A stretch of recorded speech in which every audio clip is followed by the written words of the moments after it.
ঝলক, আমরা কি সত্যিই বেঁচে ফিরলাম? ওই দানব আমাদের আর ধরতে পারবে না তো? একটু ধৈর্য ধরো কিরণ। এই গুহা দানবের চোখ এড়ানোর জন্যই তৈরি করা। এখানে সে সহজে ঢুকতে পারবে না। কচ্ছপ, তোমাকে অসংখ্য ধন্যবাদ। তুমি না থাকলে আমরা আজ মুক্ত হতেই পারতাম না। রাজকুমার, এখনো কৃতজ্ঞতার সময় আসেনি। বিপদ থেকে এখনো আমরা মুক্ত হইনি। ওই জল দানব যতক্ষণ না তোমাদের আবার ধরতে পারছে, সে কিছুতেই থামবে না। আমাদের এখন আরো বেশি সতর্ক থাকতে হবে। কিন্তু আমরা এখন কোথায় যাব? যদিও দানবে গুহার খবর পেয়ে যায়, তখন তখন কি হবে? তাই তো তোমাদের বলছি, তোমরা ভয় পেও না। এই গুহার পেছনে একটা গোপন স্রোত আছে, সেটা দিয়ে আমরা রাজ্যের বাইরে যেতে পারবো। তবে তবে আগে তোমাদের শক্তি ফিরিয়ে আনতে হবে। সেজন্য আমাদের দানবের সাথে লড়াই করতে হবে। কিরণ, তুমি ভয় পেও না। তুমি মানব কন্যা হয়েও অনেক সাহস দেখিয়েছো। তোমার ভয় পাওয়ার কিছুই নেই। কিন্তু কচ্ছপ যে পড়লো, আমাদের ওই দানবের সাথে লড়াই করতে হবে, সেইটা কিভাবে করব? ঝলক ঠিকই বলছে। তুমি আমাদের সবার সাহস। তুমি এভাবে ভয় পেও না কিরণ। আর আমি জানি একমাত্র তুমি পারবে আমার বাবা মায়ের সাথে আমাকে দেখা করিয়ে দিতে। কিন্তু আমি তো শুনেছি তোমার বাবা মা আর বেঁচে নেই। আমার বিশ্বাস আমার বাবা মা এখনো বেঁচে আছে।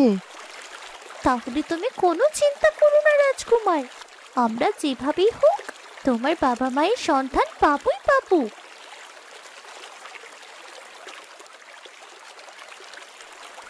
আমি কসম খাচ্ছি কিরণ জলবিন্দু, তোমরা কেউ আমার হাত থেকে পালিয়ে বাঁচতে পারবে না।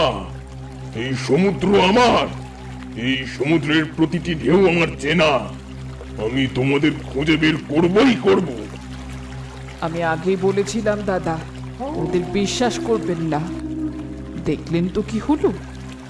ওরা যদি ভেবে থাকে যে আমার হাত থেকে বেঁচে ফিরতে পারবে, তবে মস্ত বড় ভুল করবে ওরা।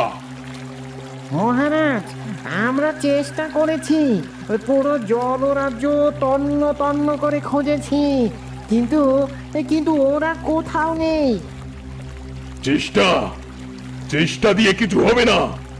যারা আমার রাজ্যের নিয়ম লঙ্ঘন করবে, তাদের আমার রাজ্যের আর কোনো স্থান হবে না।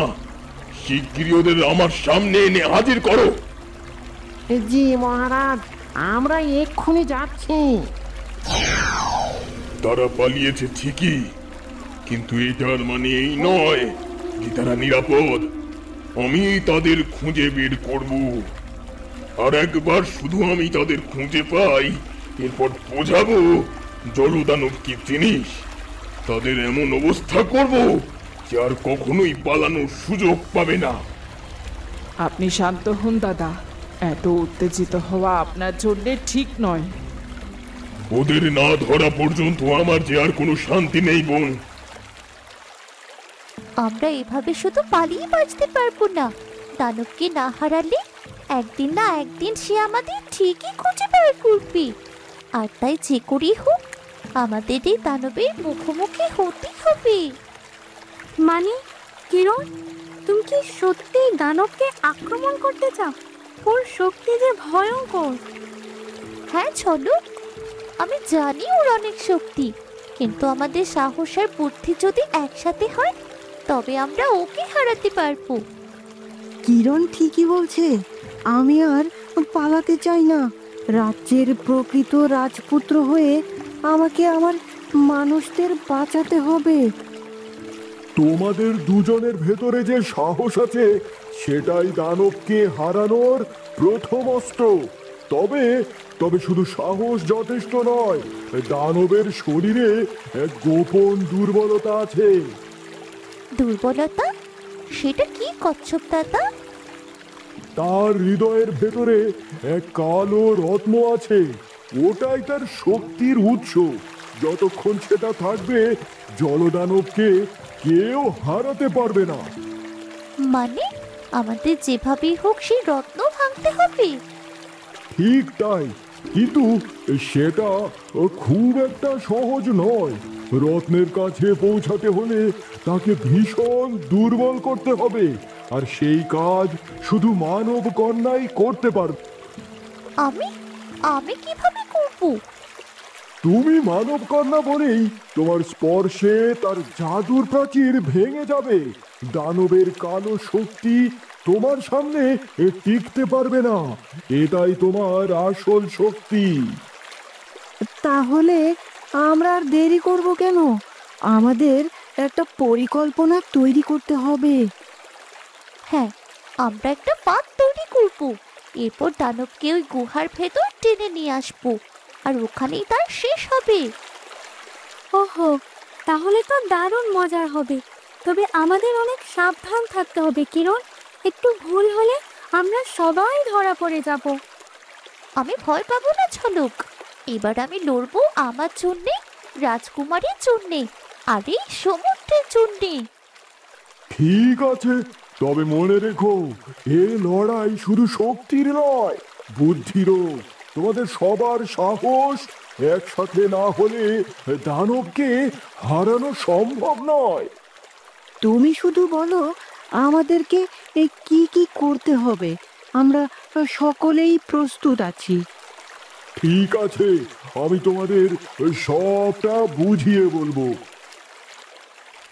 তোমরা কোথায় লুকিয়েছো কিরণ? রাজকুমার জলবিন্দু, এই সাগরের প্রতিটি বালু কণা, প্রতিটি স্রোত আমার আদেশ মানে। তোমরা যতই পালাও, আমি তোমাদের ঠিক খুঁজে বের করবই। মহারাজ, আমরা ওই সর্বত্র খুঁজছি, কিন্তু ওরা কোথাও নেই। অযোগ্য প্রহরী, আমি কি তোমাদের শুধু ঘুমানোর জন্য রেখেছি? যদি কাল সকাল হবার আগে কিরণ আর জলবিন্দুকে আমার সামনে না আনো, তবে তোমাদের আর রক্ষা নেই। দয়া দয়া করুন মহারাজ, আমাদের আমাদের প্রাণে মারবেন না। আমাদের আমাদের আর একবার সুযোগ দিন। এই মুহূর্তে আমার সামনে থেকে চলে যাও। আমাকে আর রাগিও না তোমরা। বন্ধু, এত উত্তেজনা কেন? আমি তো জানতাম এই মানব কন্যা রাজকুমারকে সামলানো তোমার পক্ষে সহজ হবে না। চুপ থাক শৈলপাল, আমি কাউকে হালকা করে দেখি না। তারা যদি পালিয়ে থাকে, তবে তারা আমার হাতে ধরা পড়বেই। তবে শোনো, আমি চাইলে তোমাকে সাহায্য করতে পারি। পাহাড়ি রাজ্যের গোপন স্রোত আমি চিনি, সেখান দিয়েই হয়তো তারা পালিয়েছে। তুমি সত্যি বলেছো শৈলতল। তুমি আমার একমাত্র বন্ধু, তোমার ক্ষতি আমি কেন চাইবো? তবে মনে রেখো, এদের ধরা কিন্তু এত সহজ নয়। কিরণের ভেতরে এমন এক শক্তি আছে যেটা তুমি এখনো বোঝোনি। আমি অত কিছু জানতে চাই না। আমি শুধু চাই ওই কিরণ আমার হাতে ধরা পড়ুক। তবে আমাকে অনুসরণ করো জলদানব। ঠিক আছে, চলো।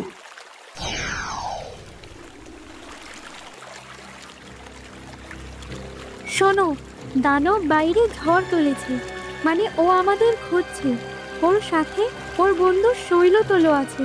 আমি এইমাত্র ওদের দেখে আসলাম। তাহলে আমাদের হাতে সময় আর বেশি নেই। আমাদের ফাঁদ যত দ্রুত সম্ভব তৈরি করতে হবে। হ্যাঁ, এটাই সুযোগ। দানব যখন রাগে অন্ধ হবে, তখনই ওর দুর্বলতা প্রকাশ পাবে, আর আমরা সেই সুযোগটাই কাজে লাগাবো। ঠিক বলেছ কিরণ, আমি গুহার পেছনের পথে জাদুর পাথর বসাচ্ছি। দানব এই গুহায় ঢুকলেই সে আর বের হতে পারবে না। এরপর এরপর তোমাদের কাজ হবে ওই রত্নটাকে ভেঙে দেওয়া। আমি প্রতিজ্ঞা করছি, এবার হয় আমরা জিতবো, না হয় আর কোনোদিন মুক্তির স্বপ্ন দেখবো না। এই জালগুলো যদি ঠিকঠাক বসে তাহলে দানব গুহায় ঢুকলে আটকে যাবে।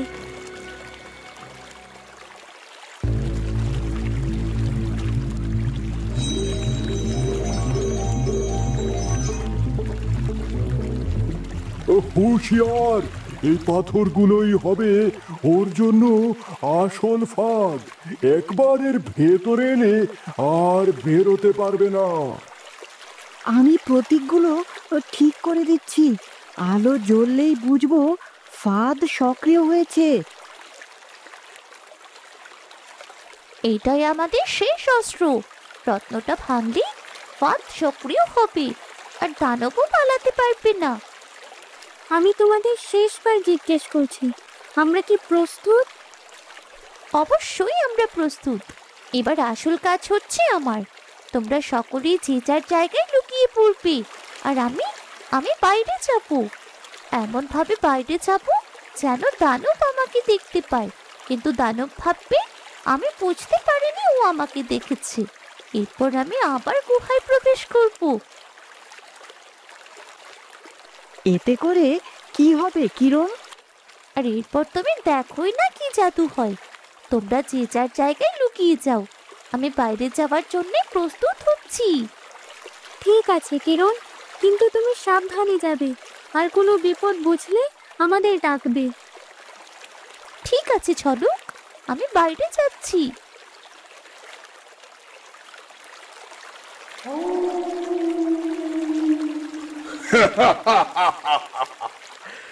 শেষমেশ তোকে পেলাম মানবী। ভেবেছিলি আমার হাত থেকে পালাতে পারবি, সেই তো আমার সামনেই পড়লি। বন্ধু, মেঘ না চাইতেই যে বৃষ্টি এলো। আমরা যাকে খুঁজছি সেই দেখি নিজে থেকে ধরা দিল। কথা বলো না বন্ধু, আস্তে আস্তে কিরণকে অনুসরণ করো। ওকে অনুসরণ করে ওর জায়গা অব্দি যেতে পারলেই আমাদের কাজ শেষ। ঠিক বলেছ বন্ধু। বন্ধু দেখো, মেয়েটা কেমন ভয়ে কাঁপছে। চলো চলো, ওকে এক্ষুনি ধরা যাক। ওকে ধরতে পারলেই জলবিন্দু নিজ থেকেই বেরিয়ে আসবে। ধৈর্য রাখো বন্ধু, আর ওকে অনুসরণ করো।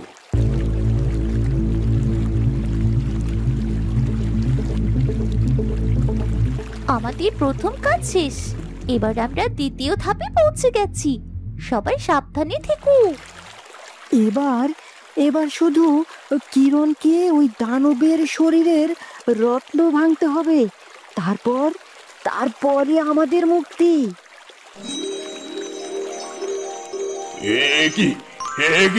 কিসের জাদু? আমার সাথে এত বড় প্রতারণা! কে বলি, কে এই সাহস করলো?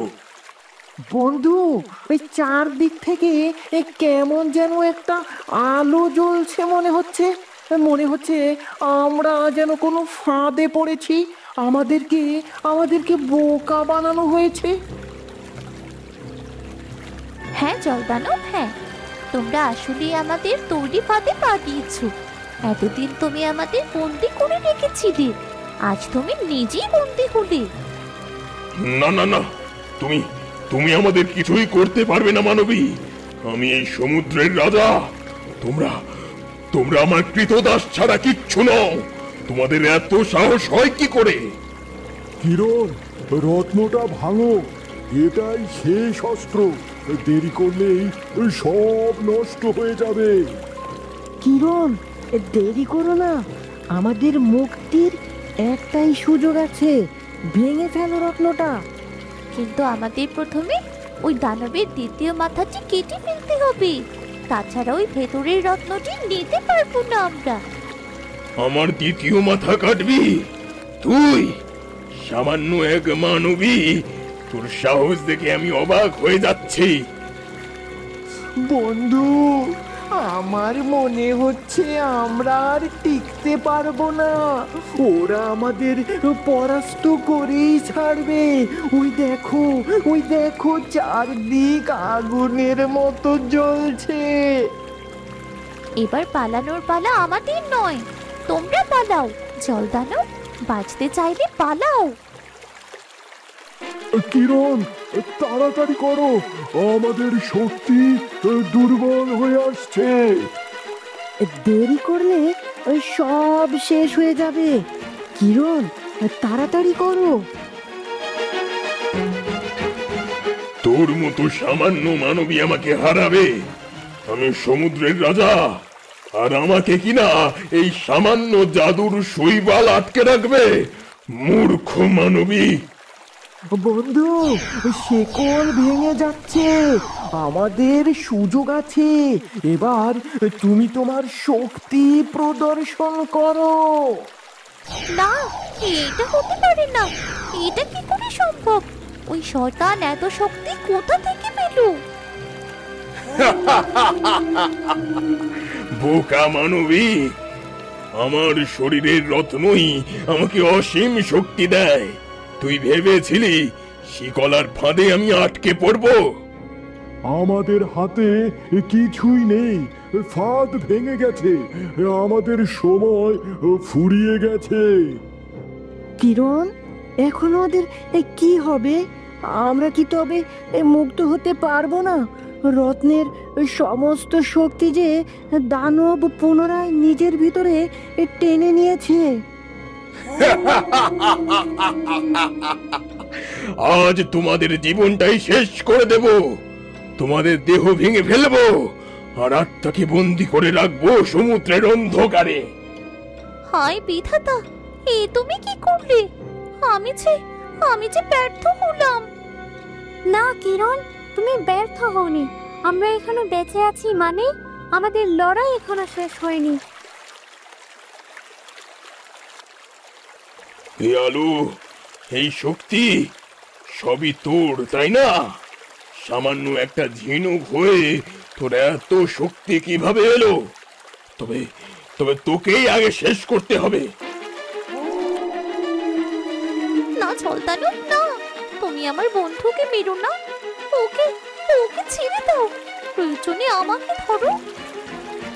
না কিরণ, কিরণ, তুমি রাজকুমারকে নিয়ে পালাও।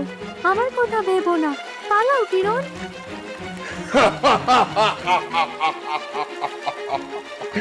বলিদান, এক বন্ধুর জন্য আরেক বন্ধুর বলিদান।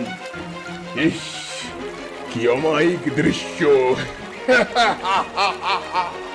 কিরণ, রাজকুমারকে নিয়ে পালাও, আমিও যাচ্ছি। কি হবে এরপর? কিরণ কি ঝলককে জল দানবের কাছে ছেড়ে দিয়ে পালাবে? তোমাদের কি মনে হয়? জানতে হলে অবশ্যই পরবর্তী পর্ব পর্যন্ত অপেক্ষা করতে হবে। আর আজ আমাদের পর্বটি তোমাদের কেমন লাগলো সেটার মতামত কমেন্ট করে জানাতে ভুলো না জানো। তোমাদের সাথে আবার দেখা হচ্ছে পরবর্তী পর্বে। সে পর্যন্ত সুস্থ থেকো, ভালো থেকো। আমাদের নিত্য নতুন ভিডিও সবার আগে পেতে চ্যানেলটি সাবস্ক্রাইব করে আমাদের পাশেই থেকো। ধন্যবাদ।